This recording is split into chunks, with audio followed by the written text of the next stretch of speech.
Hello, I'm Sophie D'Souza and welcome to my channel Sophie Stained Glass, a channel dedicated to everything to do with architectural glass, spreading the knowledge, building a community. Tell me your tips and tricks and I'll tell you mine.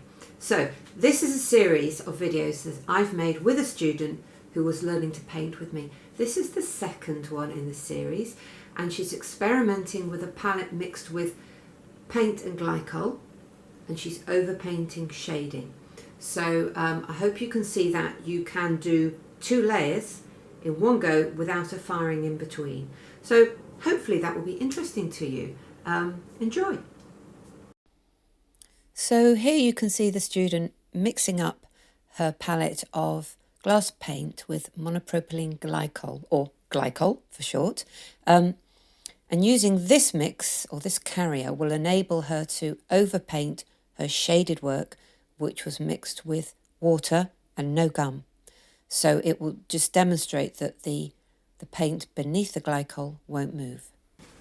Oh, Sophie, I made a mess of this. Did you? Oh, don't worry. I should have just done a simple, and I tried to do a lobed simple oak. one then. Go all right. on. I should have done simple. It's all right. But I noticed that this is... You need to make experiment. That's what this is all about. I noticed that I'm taking away instead of adding paint. Let's have a And I look. wonder if it's that I don't have enough. Okay, so try a bit at the edge here until you get it right. I think you need...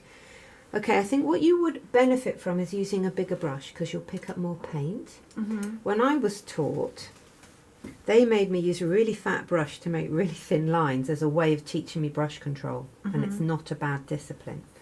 So I think you need a bit more paint on your brush. Okay. And then you can... I tried to do a lobed oak leaf, and I was like, what am I doing? This is not... I can't get it. It may with not one. be the moment for an oak leaf. No. Oh, see, but then I lose... There we go. Can I go back? You can. Okay. I mean, I know we're not firing. I would this. put more paint on your brush though. Okay. Yeah, because it's still wet. But I would probably take the whole line so that you get more of a flow. Overpainting like that means you haven't got enough paint on your brush. So More. a little bit of water there means that as you mix it up, you can pull more water in. And you can actually have it really quite wet. And that might be a better way to not lift the paint. Okay. Thank you. You could try putting some veins on your leaves. Oh, you're a leaf.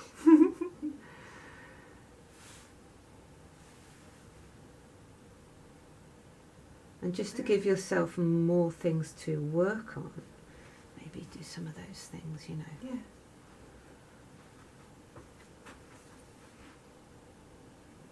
Oh, that's in Vienna. It is? Mm. Maybe I do need to go to Vienna. I just... Oh, mind you, it's a cartoon. It's not even a piece of glass. No. Why Do you does like- why does it come up? Like, that's something I found on the internet. And so it came up under stained glass. And it's in your stained glass book. What does it have to do with Well, stained glass? I find cartoons incredibly interesting. Yeah. They're of real interest to stained glass artists. Mm-hmm. It's lovely to see the cartoon and then the finished piece as well. Because you always think about your own cartoons. Am I a bit rubbish? You know, do they look stained glassy enough? So it's nice to see how other people work. But did this get made in glass? Well, it says for a window in St Leopold's Church. So I guess it did get made. I wonder what that window looks like.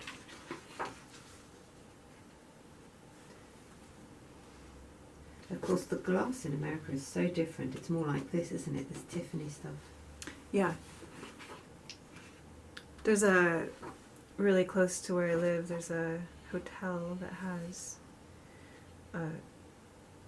one of Tiffany's students. It has one of his works that's about 9 feet or 10 feet high and 40 feet long, and it's all with the foil technique, and it's crazy.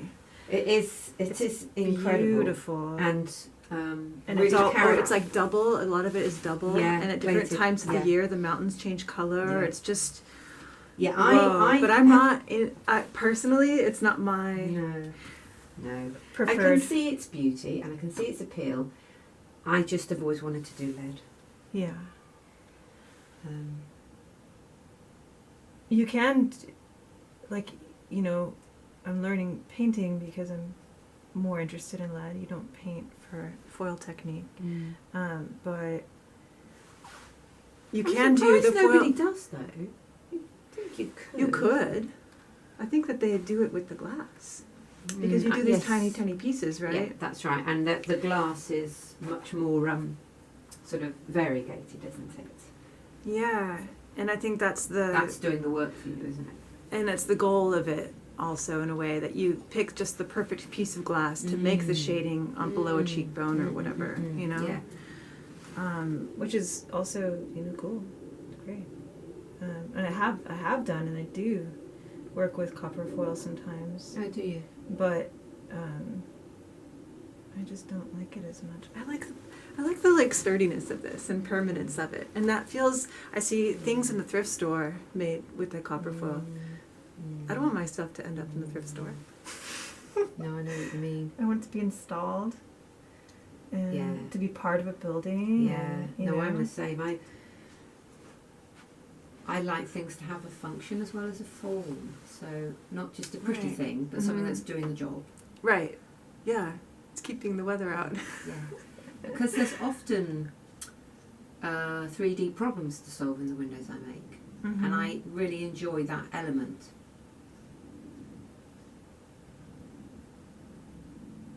What do you mean by 3D problems? Well, the windows are too big to be made in one piece. The windows are going to be a light box hung on a curved wall, or they're spanning something that's going to need strengthening, or it's usually to do with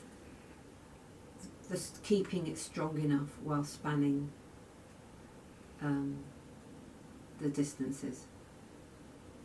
Yeah. The windows in modern churches are often not built with stained glass in mind. So, and I've done some in schools recently, and actually they were quite a challenge because they were filling holes that were just too big. Right. And you really would have wanted some extra divisions in the windows, and you didn't have them. That sort of thing. And so, is it like just figuring out how to place your supports and how to make that incorporate into the design in a peaceful way? It's all that sort of thing. Okay. Yeah. Okay. Sometimes you have to get special supports made. Really? There's Who makes them? there's a blacksmith a couple of miles from here, I ask. Yeah. Oh, you're doing a great job. I wish that I had the resources of a big city. Sometimes. Oh, where are you based? It's really rural. My town has 5,000 people, and then the next closest is 20,000, and then about an hour and a half away is a city. But there's no. Weirdly, there's a metal fabricator. I talked to him one time because I wanted just to buy some. I didn't want to have to order online the steels, so I wanted just to buy some. And he's like, fat chance. Hung up on me. I was like, okay. Fine. But And you've looked up blacksmiths and things, have you? Yeah, and there's actually a community college. I think that's next. Is that I'll try to find someone, because sometimes too there's maybe. It's like I'm planning for the future, where I might never need that. I guess maybe if I have a need, I should go after things. But there is a metalwork program at the community college. I'm sure that I can, eventually. So you could maybe start removing some of the matting in a way that might make your leaves and I mean, three-dimensional. Exactly. I've kind of done it on top of a bunch of things, right? Yeah, but it doesn't matter. It's the same. It's you understand what the principle is. Mm-hmm.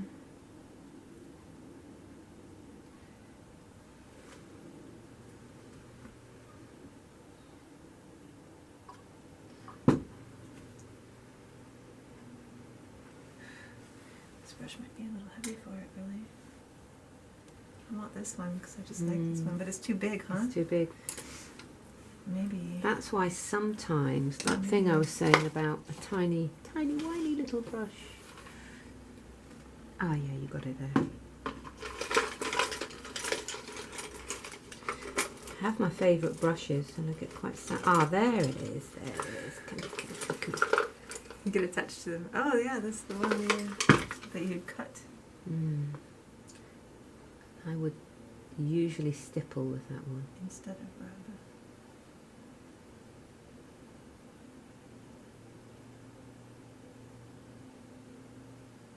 I know it sounds odd, but I quite like the shading underneath that leaf. It's really random, but I quite like it.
Thank you.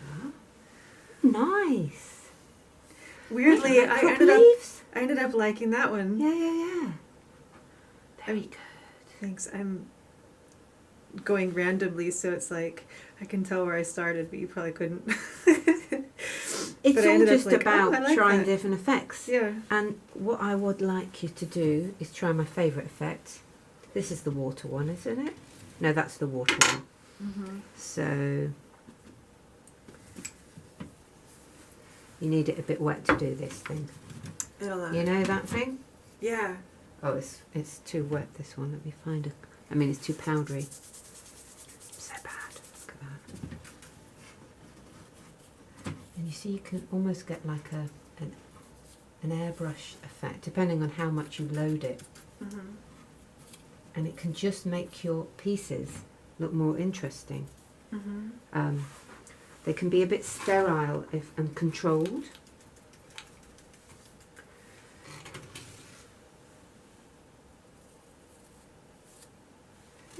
Yeah, you might need more water. Mm-hmm. I mean, it's just sort of depending on how heavily you want to. There we go.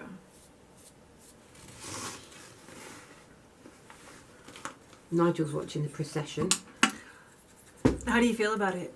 I mean, not to be too personal. Oh, I don't have any feelings about it really, but I just do. Neutral. Yeah. Oh yeah, I think we put on a good show. Yeah.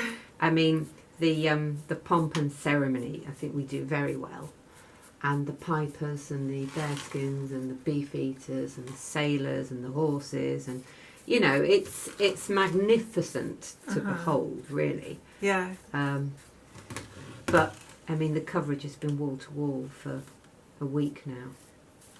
We were going through customs last night, and the most bizarre thing I've ever seen, because it was 2 minutes of silence for the Queen at 8. Oh, was And- it? yeah. Why? At Why? least at the What customs at the happened? airport. What I don't know. happened at 8? So at 8 o'clock, we were all like, everyone's walking really fast towards customs, like kind of trying to beat each other out and like being rude, you know. Yeah. And then all of a sudden it was like boop, boop, boop, and everyone just stopped, like froze, like it was a weird street performance, like flash mob. Yeah, and yeah. then So, thank you for watching. I hope that was useful, especially if you are just beginning your journey in glass painting. Lots of experimenting. That's what you have to do. And don't worry about the results. They'll improve.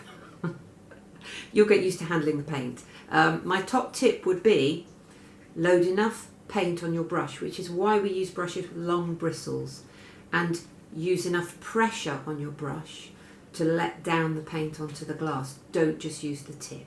So yes, thank you, and please like, comment and subscribe.